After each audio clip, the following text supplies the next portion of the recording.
بسم اللہ الرحمن الرحیم۔ السلام علیکم اسٹوڈنٹس، امید کرتا ہوں کہ آپ سب لوگ خیریت سے ہوں گے اور خوش ہوں گے۔ تو بچوں، جماعت دہم مطالعہ پاکستان، ٹھیک ہے، پاک سٹڈی کا گیسٹ پیپر لے کر ہم حاضر ہیں۔ تو بچوں، سب سے پہلے آپ کے سامنے شارٹ سوالات ہیں کہ سماجی درجہ بندی کیا ہے، گلوبلائزیشن سے کیا مراد ہے۔ تیسرا ہے جاگیرداری اور قبائلیت میں کیا فرق ہے۔ فورتھ ہے علاقائی تہوار پاکستان کے ثقافتی تنوع پر کس طرح حصہ ڈالتے ہیں۔ ففتھ ہے پاکستان میں موجود صوفی سلسلوں کی تحریر کریں۔ اور ایٹھ ہے کہ پاکستان معاشرے میں خواتین کا کیا مقام ہے۔ سیونتھ ہے علاقائی ثقافتیں قومی اتحاد میں کس طرح فائدہ مند ہوتی ہے۔ اور ایٹتھ ہے لوک کہانیوں سے کیا مراد ہے۔ پھر نائنتھ ہے ثقافت سے کیا مراد ہے، نیز ثقافت کے اجزاء کون کون سے ہیں۔ ٹینتھ ہے پاکستان میں تفریح سرگرمیاں کیوں اہم ہے۔ 11th ہے بچوں تفریح سرگرمیاں ذہنی سکون اور خوشی کے لیے کیا فائدہ فراہم کرتی ہے۔ 12th ہے پاکستان میں اسکواش کے کھیل کی کھوئی ہوئی عظمت کو دوبارہ حاصل کرنے کے لیے کیا اقدامات ضروری ہیں۔ 13 ہے اسلام آباد میں لوک ورثہ میلہ جیسے تہوار ثقافتی رسومات اور روایات کو فروغ دینے میں کس طرح مددگار ثابت ہوتے ہیں۔ اور 14 ہے پاکستان کی قومی کرکٹ ٹیم نے اپنا پہلا ٹیسٹ میچ کب اور کس کے خلاف کھیلا۔ 15 ہے پاکستان میں کرکٹ کا تعارف کب ہوا۔ 16 ہے کبڈی کیا ہے اور یہ پاکستان میں کیوں مقبول ہے۔ 17 ہے پہلوانی کی تعریف اور اس کے طریقہ کار پر روشنی ڈالیں۔ اور 18 ہے 1947 میں قیام پاکستان کے بعد ریاست کو کن چیلنجز کا سامنا تھا۔ 19 ہے پاکستان میں غیر روایتی کھیلوں کی مقبولیت اور ان کے فوائد بیان کریں۔ اور 20 ہے محمد علی بوگرا فارمولہ کیا تھا۔ 21 ہے قرارداد مقاصد سے کیا مراد ہے اور اس کی اہمیت کیا ہے۔ 22 ہے پاکستان نے فیڈرل کورٹ نے پہلی دستور ساز اسمبلی کے مستقبل پر کیا اثر ڈالا۔ 23 بھی بچوں آپ کے سامنے ہے، 24 بھی، 25، 26، 27، 28، 29، 30، 31، 32، 33، پھر 34 ہے خارجہ پالیسی کی تعریف کریں۔ پھر 35 ہے ڈیجیٹل سٹیزن شپ کیا ہے۔ 36، 37، 38، 39، 40، 41، 42، 43، 44، 45، 46، 47 اور 48، ٹھیک ہے۔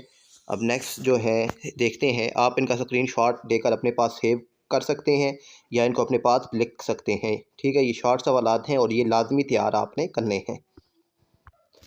49، 50 شہریت کی تعریف اور یہ کیوں ضروری ہے۔ پھر 51 پاکستان کے لسانی تنوع کے بارے میں آپ کے کیا جانتے ہیں۔ پھر 53، 54، 55، 56، 57، 58، 59، 60 اور 61، 62 ہے۔ پھر 63، 64 ہے، 65، 66 اور یہ 67، ٹھیک ہے۔ سی پیک کے متعلق آپ کیا جانتے ہیں۔ بچوں یہ 67 شارٹ سوالات ہیں تو آپ نے یہ لازمی تیار کرنے ہیں، انشاءاللہ انہی میں سے ہی آپ کے شارٹ آ جائیں گے۔ اس کے بعد بچوں یہ 15 جو ہیں یہ لانگ سوالات ہیں، تو آپ نے یہ 15 لانگ سوالات لازمی تیار کرنے ہیں، ٹھیک ہے۔ انشاءاللہ جو آپ کے لانگ ہیں یہ انہی 15 میں سے ہی آ جائیں گے۔ آپ نے یہ 15 لانگ کوسچن ایک دفعہ لازمی پڑھنے ہیں۔ قومی یکجہتی کے لیے علاقائی ثقافتوں کے کردار کا جائزہ لیں۔ خواتین کے مقام، جاگیرداری اور قبائلیت کے حوالے سے پاکستانی معاشرے کے ارتقاء کا تجزیہ کریں۔ تیسرا ہے اقوام متحدہ کے عالمی امن کو برقرار رکھنے میں کردار اور اس کے مؤثر ہونے کا تجزیہ کریں۔ پھر 4 ہے کہ تفریح سرگرمیوں کھیل کا معاشرے کی تشکیل اور سماجی ہم آہنگی میں کیا کردار ہے، نیز یہ سرگرمیاں ایک معاشرے میں تعلقات کو مضبوط کرنے میں کس طرح مدد دیتی ہیں۔ 5 ہے پاکستان میں کھیلوں کی اہمیت پر تجزیہ کریں اور وضاحت کریں کہ کھیل کس طرح جسمانی صحت، ذہنی فلاح و بہبود اور سماجی انہضام میں معاون ہے۔ 6 ہے 1962 کے آئین کے تحت متعارف کروائی گئی صدارتی نظام کے حکومتی اور سیاسی استحکام پر اثر کو مد نظر رکھتے ہوئے ان کی خوبیوں اور خامیوں کا جائزہ لیں۔ 7 ہے پاکستان کے آئینی مسودے کی تیاری میں علاقائی اور لسانی تنازعات کے کردار کا جائزہ لیں۔ 8 ہے پاکستان میں پارلیمنٹ کا کیا کردار ہے واضح کریں۔ 10 ہے پاکستان کی خارجہ پالیسی کے مقاصد کی وضاحت کریں۔ اور 10 ہے جی پاکستان کے جغرافیائی اہمیت واضح کریں۔ 11 ہے 1956 اور 1973 کے آئین کا تقابلی جائزہ لیں۔ 12 ہے سارک کیوں قائم کی گئی؟ سارک ممالک کے درمیان مثبت تعلقات کو فروغ دینے میں پاکستان کے 3 کرداروں پر تبادلہ خیال کریں۔ 13 ہے پاکستانی معاشرہ اور ثقافت کے متعلق آپ کیا جانتے ہیں؟